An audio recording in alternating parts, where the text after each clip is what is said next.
Good morning, dear students. Let us start today's class with a video.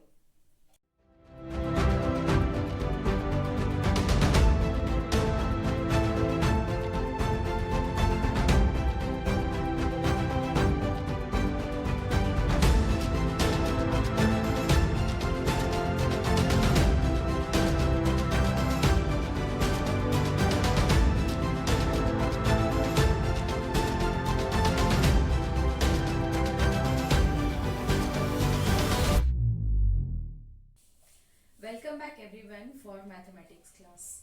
Hope all of you have done your test well. Now we move on to the next chapter in grade 7, that is data handling.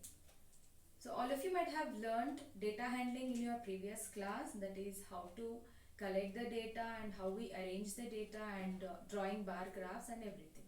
So let us have a quick recall about the data collection and the representative values.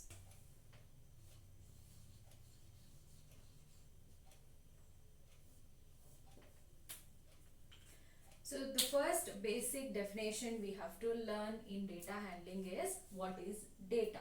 So all of you know what is data. Data is collection of information that may be in the form of numbers, words, or just the description or something which we are collecting, the information which we are collecting to arrive to an inference or to arrive to an conclusion. So where do we use data?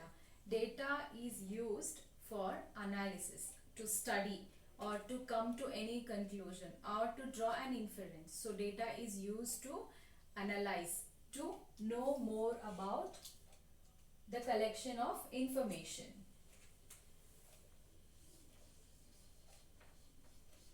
So data is collection of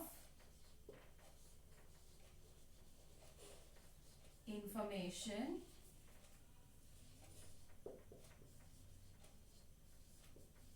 in the form of numbers, words, etc. and used for analysis.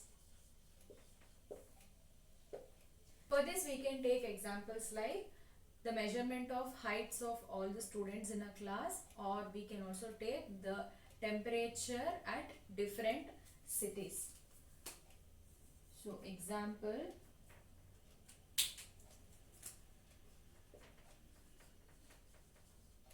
measurement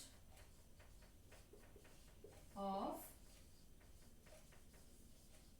heights of all the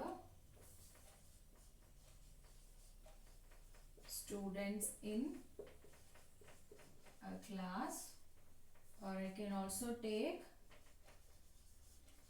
temperature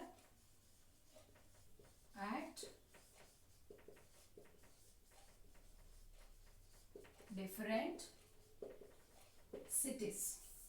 We can use these kind of data to draw the different kind of inference as we need.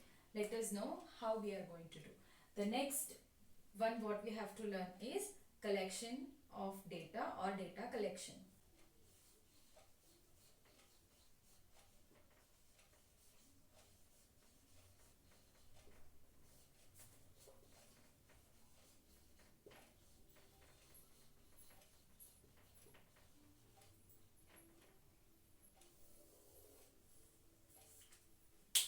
So collecting data or data collection, this is a term which refers to whatever the information we collect, that is the data what we have collected, to keep a record of it.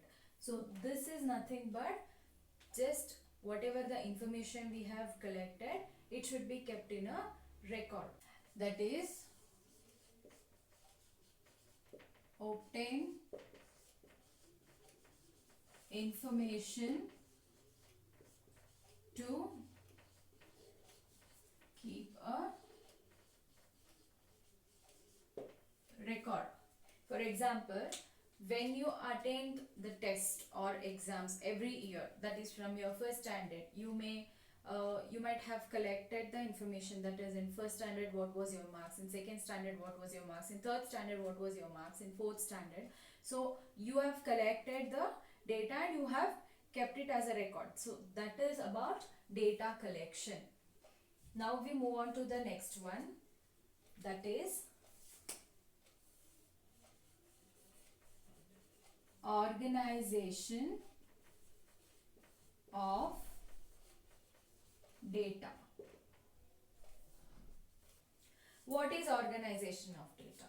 All of you might be aware the word organize means it is arranging in an order. So organization of data is nothing but arranging data in an order to draw a conclusion, that may be in ascending order, descending order, or from higher to lower, lower to higher, or from larger to smaller, smaller to larger. That is arrangement of data collected in an order. For example, when you write exams and you get your marks and you see your marks in different subjects, and you can arrange it from the highest score to lowest score, that is from first highest, second highest, third highest. So like that you will know in which subject you have got the highest marks, in which subject you have got the lowest marks. So we arrange the data. That is what about organization of data, that is arranging the data collected in an order according to the requirement.